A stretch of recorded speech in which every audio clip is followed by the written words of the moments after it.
사람들이 많이 하는 얘기들 중에 아는 것이 힘이다 하는 그런 말이 있습니다. 맞는 말이죠. 알아야지 그 아는 지식을 이용해서 여러 가지 일들을 할 수 있게 되어집니다. 오늘 비가 오는지 안 오는지 아침마다 저희 아들이 저에게 묻습니다.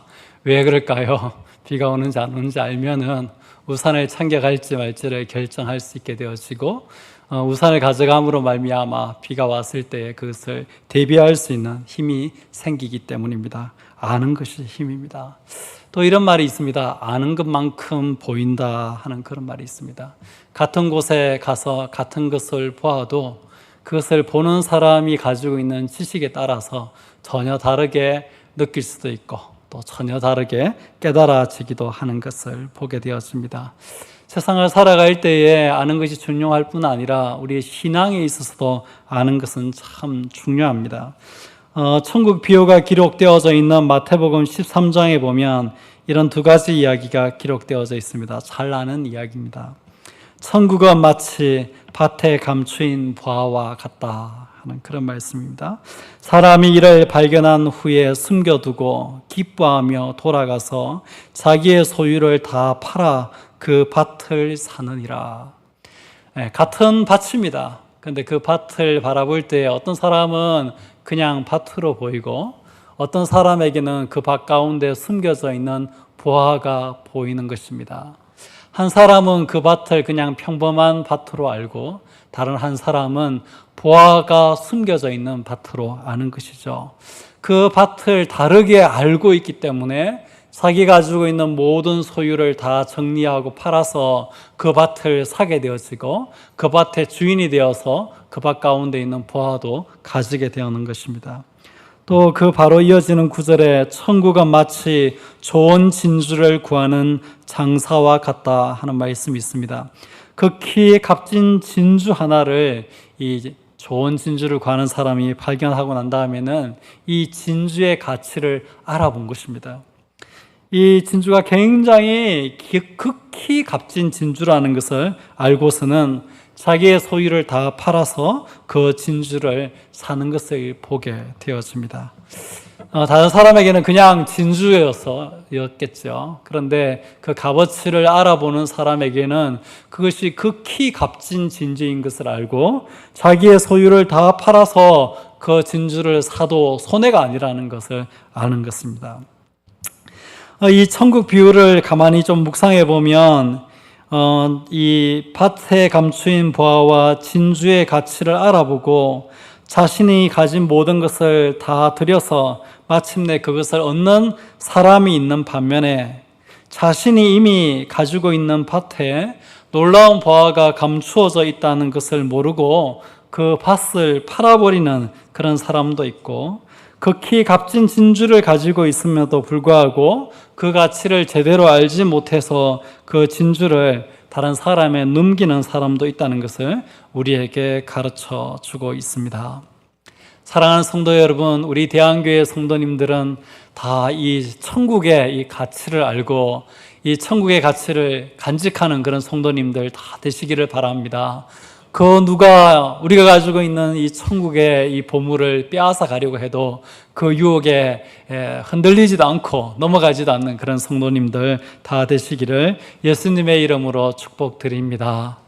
우리가 가지고 있는 이 예수 그리스도를 믿는 믿음 가운데 있는 이 복이 얼마나 큰지 우리가 정말 좀 제대로 알고 신앙생활을 해야 되겠다, 그런 생각을 하게 되었습니다. 밭을 산 사람에게는 너무너무 행복한 이야기지만은 그 밭을 판 사람에게는 너무너무 안타까운 그런 이야기죠. 저희 집안 이야기를 좀 하겠습니다. 예전에 저희 돌아가신 할머니께서 저희가 고향이 경산인데 경산 반야월에, 지금 대구 반야월이지만 당시에는 경산 반야월에 조그마한 집터가 하나 있었습니다. 근데 이 사람이 와가지고 이 집터를 팔아라 그렇게 이야기하는 것이죠. 근데 저희 집안이 한 동네에 수백 년 동안 뿌리를 내리고 있는 이 집안이 되다 보니까 그리 이사 가서 살 일은 없어요. 그러니까 거기에다가 집을 짓고 살 것도 아니고 하니까 팔아라 하니까 판 거예요. 근데 일주일 지나고 나서 반야울이 대구시에 편입되면서 완전히 하루아침에 가격이 달라지는 그런 이야기를 예전에 할머니가 하시더라고요. 그렇죠. 모르는 사람에게는 그냥 별로 가치가 없는 것입니다. 근데 그 일을 아는 사람에게는 이것이 귀한 가치가 있다. 지금 이 시세보다도 훨씬 더 높은 가격이다라는 것을 아는 거죠. 만약에 알았더라면 안 팔았겠죠. 여러분들도 아마 인생을 경험해 오시면서 재산과 관련해서 이런 경험들 다들 있으실 거라고 생각합니다. 저와 여러분에게 이 땅의 것도 이렇게 좀 손해보며 마음이 안타까운데 영적인 것, 하나님의 나라의 것, 천국의 것, 영생의 것에 있어서는 손해를 보지 않는 그런 성도님들 다 되시기를 예수님의 이름으로 축복드립니다. 오늘 본문에 기록되어져 있는 이 사도 바울의 이 기도, 에베소 성도들을 향한 사도 바울의 간절한 그치지 않는 중보 기도의 오늘 내용이 기록되어져 있는 구절들을 읽었는데, 이 구절들의 공통점이 있다면 아는 것과 다 관련되어져 있다는 것입니다. 17절에 알게 하시고 18절, 19절에 무엇이며, 또 예전 번역에는 두 개 다 무엇이며 되어 있는 번역도 있고, 지금 우리가 읽은 번역에는 무엇이며 어떠한 것을 너희로 알게 하시기를 구하노라, 그렇게 되어져 있습니다. 사도 바울은 하나님에 대해서, 또 하나님께서 우리를 부르신 부르심의 소망과 하나님께서 주시는 기업의 영광의 풍성과 믿는 우리에게 베푸신 지극히 크신 능력 등에 대해서 에베소 성도들이 알기를 위해서 그렇게 기도하고 있는 것을 보게 되어집니다. 왜 사도 바울이 에베소에 있는 성도들에게 하나님을 알도록 위해서 기도하고, 그들이 부르심을 받은 그 부르심의 소망과 그들이 받게 되어지는 천국 기업의 그 영광과 그 풍성, 그리고 믿는 자들에게 베풀어 주신 그 능력을 에베소 성도들이 알도록 그렇게 기도했을까? 이 당시에 1세기 당시에 예수님을 믿는다는 것은 대개 고난을 받는 것을 이야기했습니다. 예수님을 믿으면 조롱을 받기도 하고, 또 사람들로부터 오해를 받기도 하고, 또 어떨 때는 핍박을 받기도 했던 것을 우리가 보게 되었습니다. 오늘 우리가 읽은 이 에베소서도 복음을 전하는 이 사도 바울이 이 복음 전하는 그 일을 인하여서 고난받아서 이 감옥에 갇혀 있는 그런 상황 가운데 서여주고 있는 것을 보게 되었습니다. 또 히브리서 10장 같은 데 보면 이 에베소 이 1세기의 그리스도인들이 많은 복음을 인하여 박해를 받는 그런 상황에 직면했고, 또 그런 어려움들 때문에 신앙을 떠나는 그런 사람들도 있었던 것을 이렇게 우리가 보게 되어집니다. 그래서 히브리서 저자가 우리는 뒤로 물러가 침륜에 빠질 자가 아니요 오직 영혼을 구원함에 이르는 믿음을 가진 자니라 하고 그 성도들을 위하여서 권면하고 격려하는 그런 말씀을 우리가 보게 되어집니다. 오늘 우리도 가나안 성도가 100만인 시대에 살고 있습니다. 많은 사람들이 교회를 떠나고 기독교 신앙을 떠나는 그런 시대를 우리가 살고 있습니다. 사회의 상식과 기독교 윤리에서 오는 차이를 인하여서 기독교가 오해를 받기도 하고, 또 교회가 세속주의에 물들고, 또 교회 내부의 여러 가지 분쟁과 내분에 휩싸이게 되어지면서 교회에 대한 여러 가지 나쁜 소식들이 매스컴을 타게 되어지고, 그것들을 인하여서 교회가 여러 가지 면에서 세상 사람으로부터 좋지 못한 그런 시선으로 보아지는 것이 우리가 살아가는 시대입니다. 불신자들도 이제 그런 생각을 가지고 있지만은, 그런 우리 속에도 그 불신자들이 가지고 있는 생각과 시선이 영향을 미쳐서 우리도 기독교 신앙에 대해서 뭔가 좀 소극적으로 되고, 우리도 조금 뭔가 깊이 발 담그려고 하지 않고, 또 교회를 다니면서도 또 의심과 회의를 품기도 하는 이런 시대를 우리가 살고 있습니다. 우리에게 주어져 있는 이런 시대적인 여건을 인하여서 우리 시대의 그리스도인에게만큼 우리가 지금 믿는 하나님이 어떤 분이신지 제대로 알고, 이 하나님을 믿으면 그 속에 어떤 소망이 있는지 제대로 알고, 이 하나님을 믿으면 우리가 어떤 영광을 얻게 되어지는지 제대로 알고, 이 하나님을 믿게 되어질 때 우리가 어떤 능력이 우리에게 주어지는지를 제대로 알고 신앙생활하지 않으면은 우리가 살아가는 이 시대가 참 우리의 믿음을 지키기 쉽지 않은 그런 시대라는 것을 우리가 좀 생각하게 되어집니다.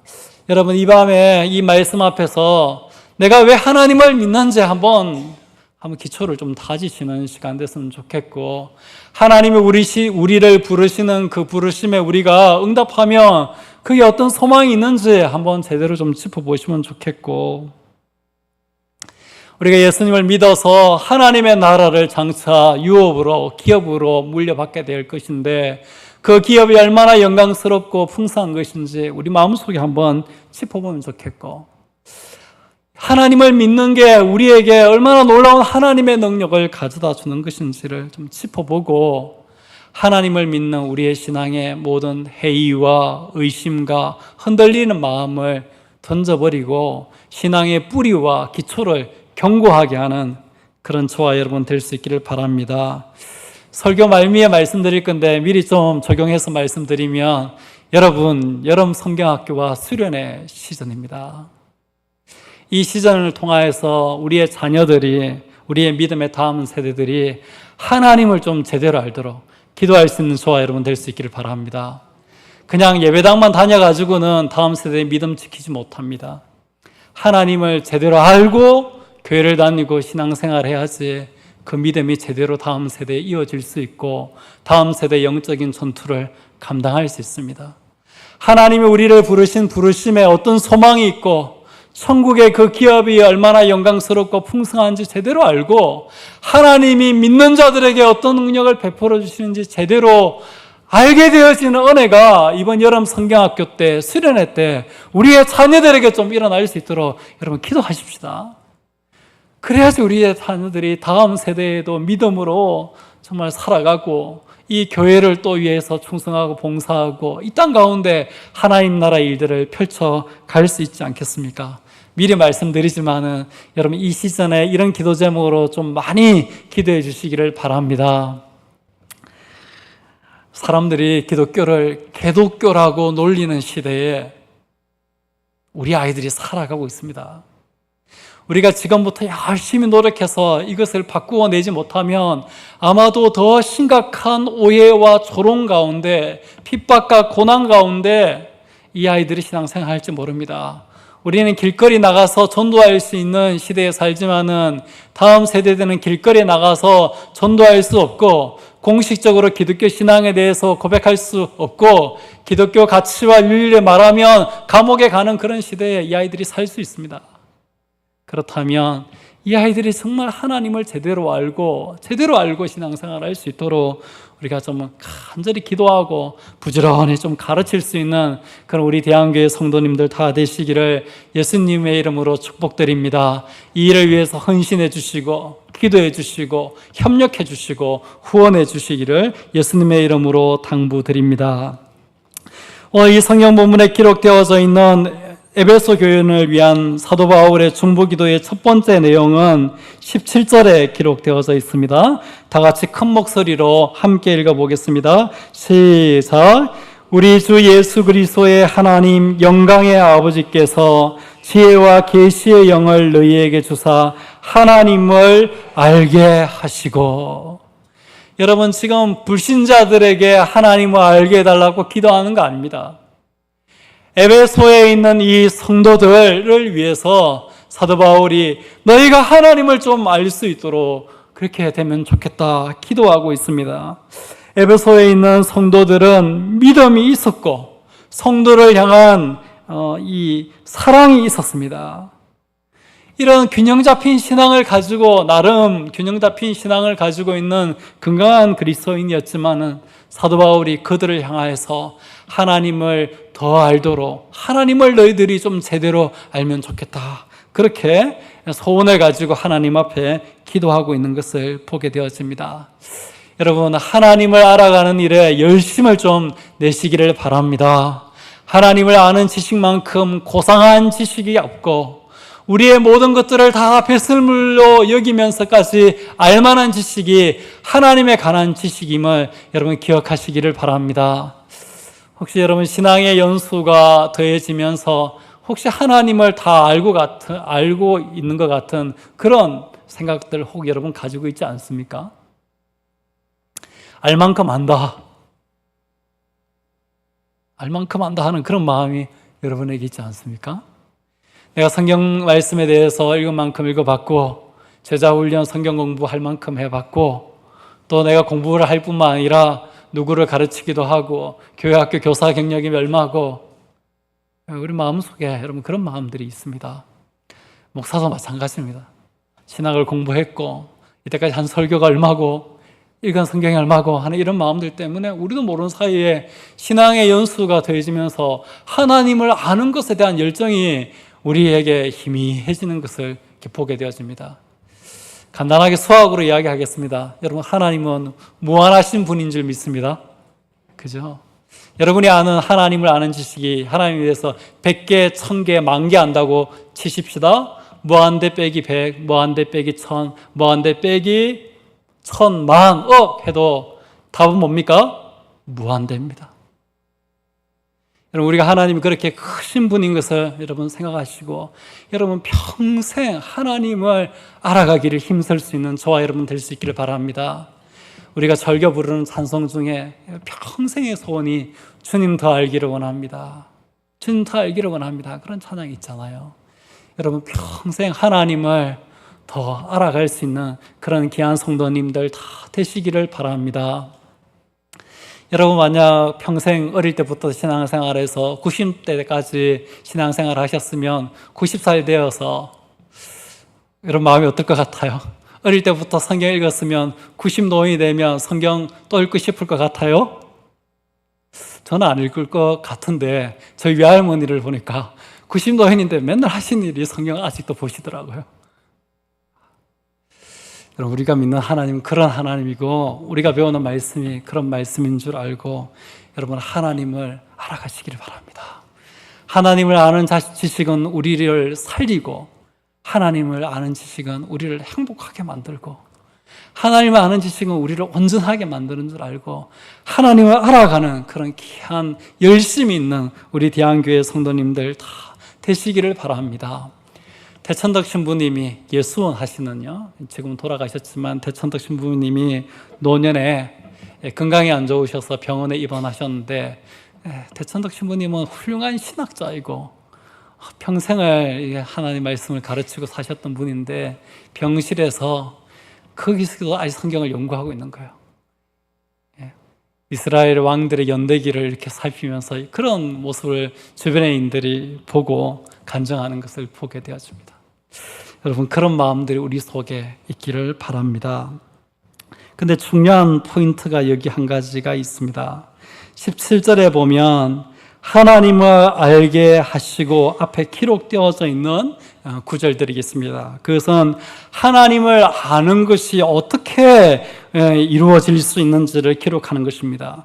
우리 주 예수 그리스도의 하나님 영광의 아버지께서 지혜와 계시의 영을 너희에게 주사 하나님을 알게 하시고, 하나님을 아는 지식은 우리가 IQ가 얼마라고 우리가 어떤 학교를 나왔다고 우리가 알 수 있는 것이 아니라 하나님 아버지께서 지혜와 계시의 영을 우리에게 부어주실 때 우리가 알 수 있게 되어진다라고 그렇게 이야기하고 있습니다.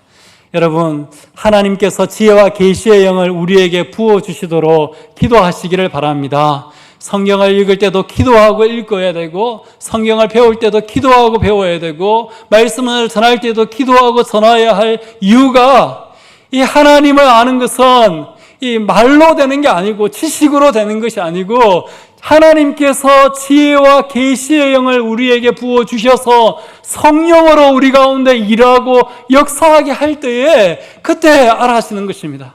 일자 무식이고 알지 못한다 할지라도 성령께서 지혜와 계시의 영을 부어주시면 알게 되어지고 아무리 탁월한 학자라고 할지라도 하나님이 부어주시는 지혜와 계시의 영이 없으면 알 수 없다는 것입니다.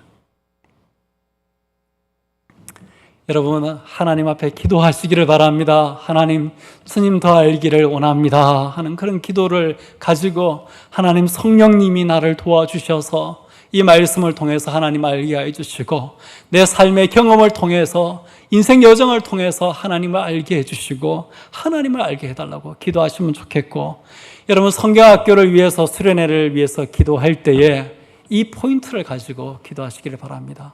하나님, 우리의 자녀들에게 다른 거 안 주셔도 괜찮으니까 지혜와 계시의 영을 부어주셔서 하나님을 좀 알 수 있도록 은혜 베풀어 주십시오. 교회 오면 참 많이 듣는 이야기가, 신앙에 대해서 질문하고 하면 오래 다녀봐라, 처음에는 다 그렇다, 오래 다니다 보면 다 알게 된다고 그렇게 이야기합니다. 저는 그거 믿지 않아요. 그건 영적인 진화론하고 똑같아요. 오랜 시간과 우연에 의해서 아닙니다. 여러분, 성령께서 역사하시고 하나님 말씀이 바르게 가르쳐지고 전달되어지면 그곳 가운데 하나님을 아는 일이 즉시 일어날 수 있는 줄 믿습니다. 우리처럼 나이 다 들어가지고 하나님 그때 알면 손해예요. 어릴 때 그냥 하나님 아는 거죠.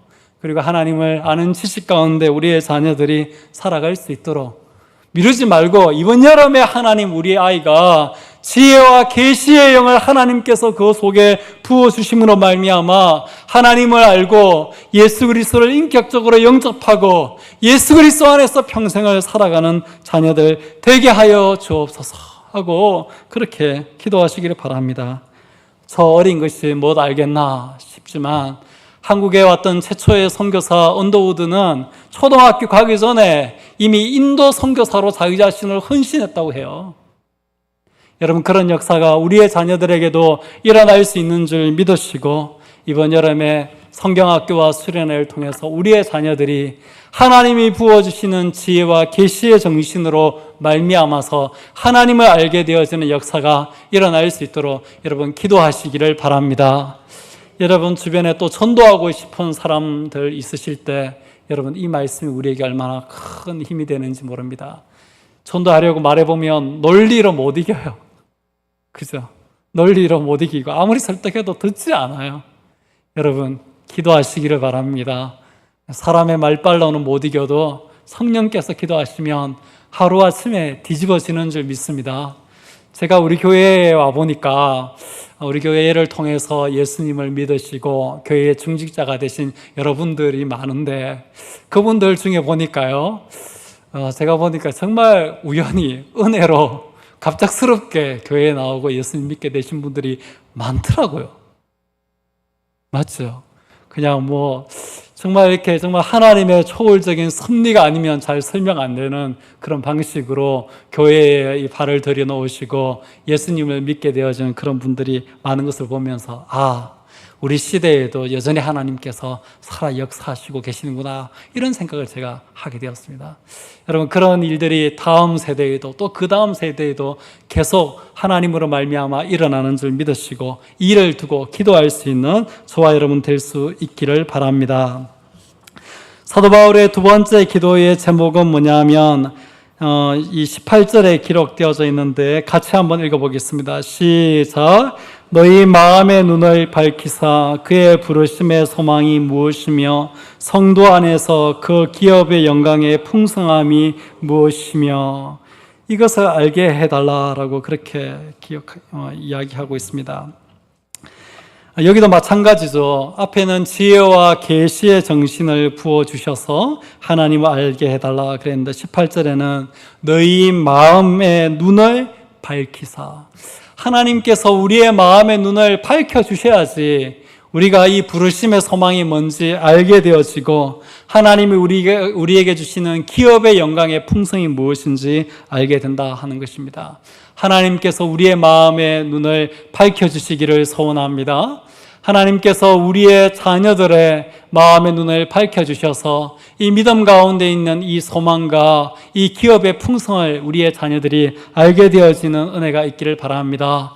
여러분 주변에 아직 예수님 믿지 않는 사람들에게 하나님께서 그 마음의 눈을 밝혀주셔서 하나님이 부르시는 부르심의 소망이 무엇이며 하나님 안에 있는 천국 기업의 영광의 풍성이 무엇인지 그들이 알게 되어지는 역사가 일어나기를 예수님의 이름으로 축복드립니다. 이 성경에서 말하는 이 부르심의 이 소망이 무엇인가 우리가 질문해 볼 수 있겠죠. 이 구절 안에서는 찾아올 수 없지만은 이 문맥 안에서 좀 찾아보면 우리가 읽었던 바로 이 본문 바로 앞에 있는 3절에서 14절에는 하나님께서 예수 그리스도 안에서 하늘에 속한 모든 신령한 복으로 우리에게 복 주시는 것을 기록하고 있는데 성부 하나님께서 창세전에 우리를 택하사 우리로 하여금 하나님 앞에 거룩하고 흠이 없는 존재로 만들기 위하여서 우리로 하나님의 아들들이 되도록 우리를 선택하신 것, 예정하신 은혜를 이야기하고 있고 성자 하나님 예수님께서 그 피로 우리를 속량하신 그 은혜에 대해서 이야기하고 있고 또 성령 하나님께서 자기의 존재로 우리에게 인치셔서 우리가 구원받는 것, 우리가 천국 기업을 얻는 것에 그분이 보증을 서시는 것을 이야기하고 있습니다. 하나님이 부르시는 이 부르심에 우리가 응답하게 되었으면 어떤 은혜를 우리가 누리게 되어지는가? 첫 번째는 우리가 하나님 앞에 흠없는 그런 존재가 된다는 것입니다. 하나님의 자녀들이 되어서 하나님 앞에 흠없는 그런 존재가 되어지고 우리로 하여금 모든 저주와 비참 가운데 빠지게 만들었던 죄의 문제로부터 속량되어지고 우리가 성령님의 보증을 받아서 성령님께서 우리에 대해서 보증 서심으로 말미암아 우리가 천국을 기업으로 얻을 수 있게 되어지는 그런 소망이 우리에게 있다. 그렇게 이야기하고 있습니다.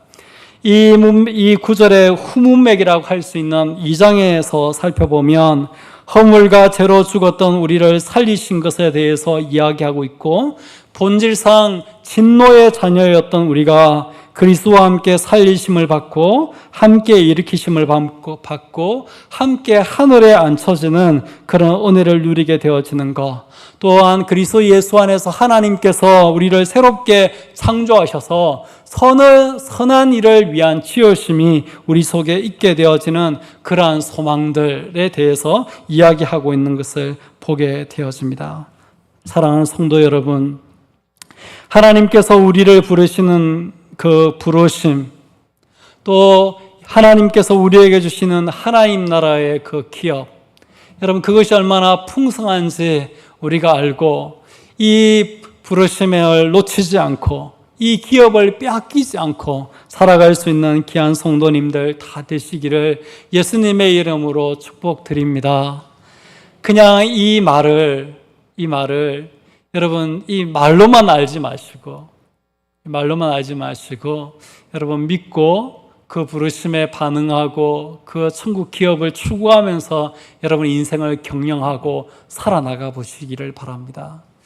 하나님께서 그 소망으로 인하여서 또 그 영광으로 인하여서 여러분의 삶을 풍성케 하는 일들을 경험하게 하실 줄로 믿습니다. 예수 안에 있는 삶이 얼마나 평안하고 예수 안에 있는 삶이 얼마나 즐겁고 예수 안에 있는 삶이 얼마나 기쁜지 여러분 경험하면서 한번 살아가 보시길 바랍니다. 인생을 살다 보면 때로는 우리가 가지고 있는 것들이 다 무너지는 그런 순간이 있습니다. 사업을 실패하기도 하고 건강을 잃기도 하고 인생의 여러 가지 어려움을 만나게 되어지죠.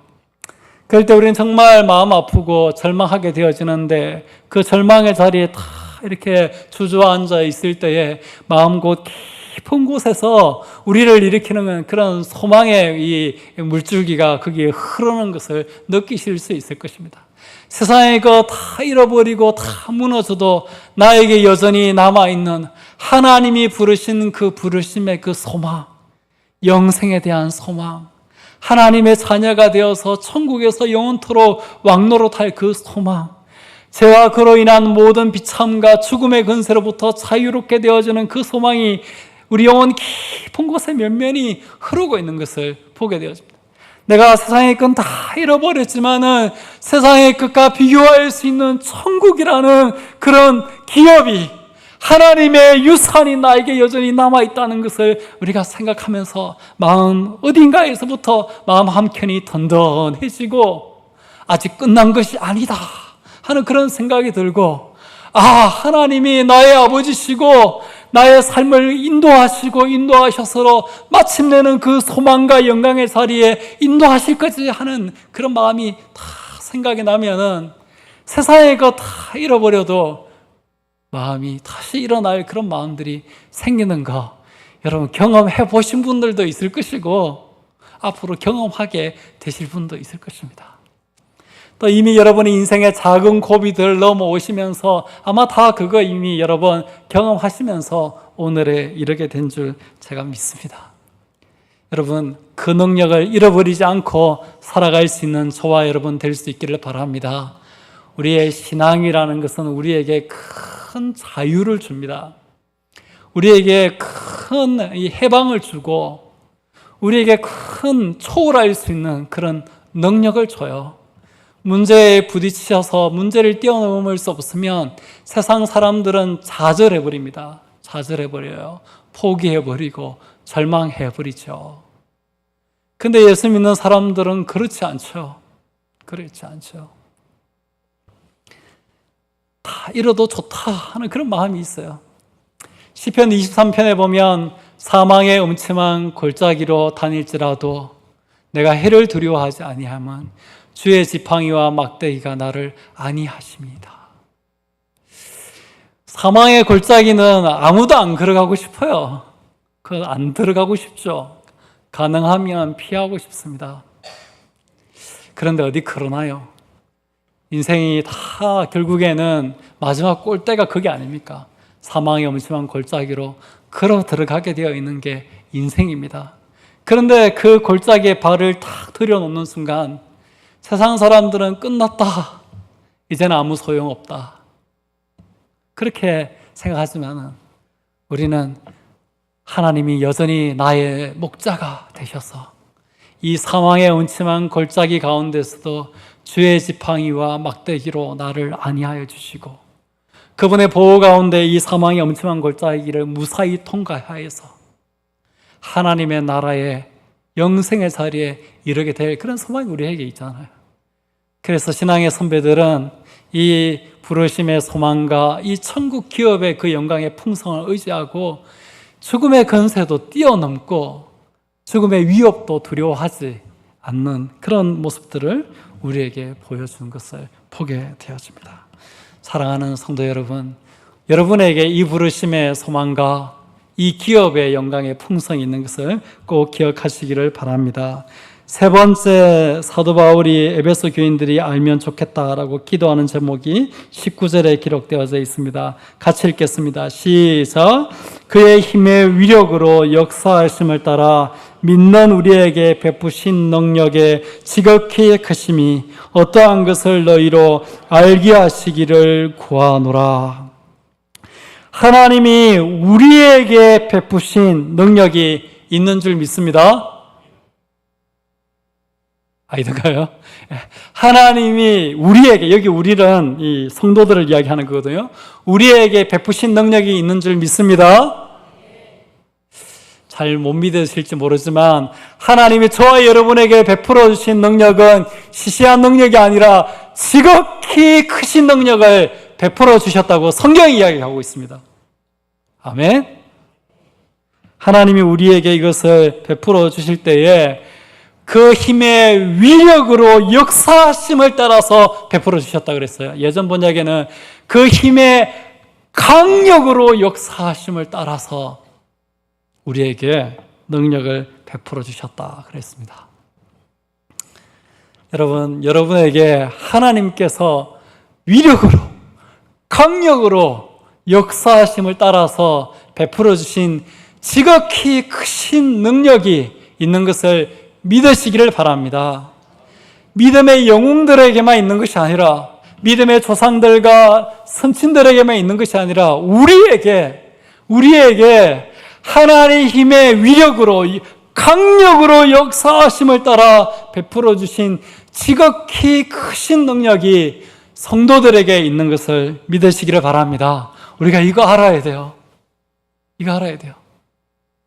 저도 이거 알아가는데 여전히 좀 많이 부족한 것 같아요. 하나님 우리에게 베풀어 주신 능력이 뭐 작은 것, 째째한 거, 사람의 힘으로 이룰 만한 것, 가능성이 보이는 것, 확률이 좀 높은 것, 그런 것이나 성취하고 이룰 수 있는 그런 능력이 아니라 하나님이 성도들에게 베풀어 주신 능력은 그 힘의 위력으로 역사하심을 따라 지극히 크신 능력을 베풀어 주셨다 하는 것입니다. 여러분, 이 능력을 여러분의 삶의 자리로 가져가고 퍼내어 갈 수 있는 그런 성도님들이 다 되시기를 예수님의 이름으로 축복드립니다. 축복드립니다. 저도 참 믿음이 부족해서 아직도 별로 큰 그릇으로 못 퍼내는 것 같아요. 여러분, 우리의 인생의 날수가 더해질수록 인생의 문제들을 풀어가면서 우리가 하나님의 능력이 정말 크시다는 것을 점점점 알아가게 되기를 예수님의 이름으로 축복드립니다.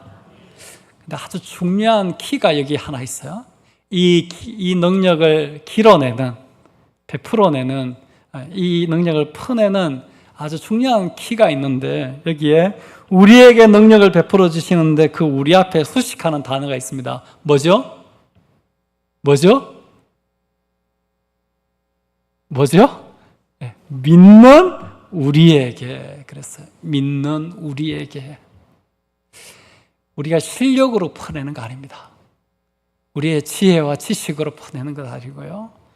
우리가 가지고 있는 것으로 퍼내고 있는 것이 아니라 이 하나님의 능력은 우리의 믿음을 통하여 우리에게 베풀어지게 되는 것을 믿으시기를 바랍니다. 그리고 이 능력이 우리에게 임할 때에 우리가 주어가 되어서 우리가 퍼내는 것이 아니라 하나님께서 주어가 되어서 믿는 우리에게 베푸신다고 그렇게 이야기했어요. 이 두 가지 포인트를 여러분 잃어버리지 않기를 바랍니다. 이것을 하나님께서 이 능력을 베푸시는데 믿는 우리에게 베풀어 주세요. 그래서 우리가 하나님께서 우리에게 이 능력을 베풀어 주실 것을 꼭 믿어야 되겠고, 또 동시에 한 가지 더 기억할 것은 우리가 퍼내는 것이 아니라 하나님께서 주신다는 거예요. 우리가 부족하고 연약하여도 하나님께서 베푸시면, 하나님께서 주시면 그 능력이 우리에게 있게 되어지는 줄을 믿으시기를 바랍니다.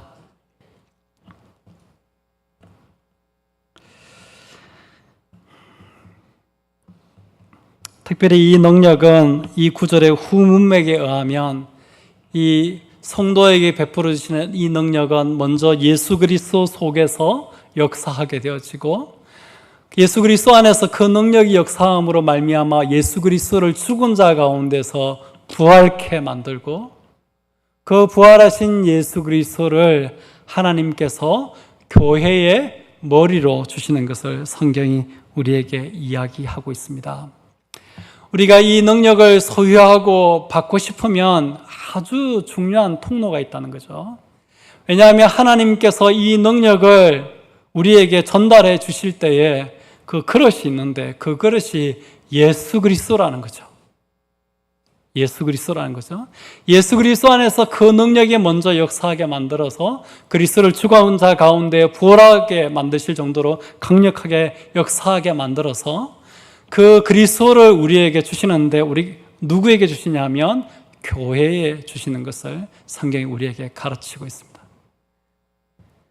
교회가 바로 이 능력이 담겨져 있는 예수 그리스도를 머리로 받을 수 있는 유일한 기관이라는 것을 이야기합니다. 우리가 교회를 이루어서 교회 중심으로 신앙생활 해야 되는 이유가 여기에 있고, 우리가 교회를 통해서 누릴 수 있는 영적인 이 축복이 여기에 있는 것입니다. 교회가 바로 이 성도들에게 베풀어 주신 지극히 크신 능력이 그 속에서 역사하고 있는 그 예수 그리스도를 받을 수 있는 유일한 기관이고, 교회가 그 예수 그리스도를 머리로 받을 수 있다는 것을 이야기하고 있습니다.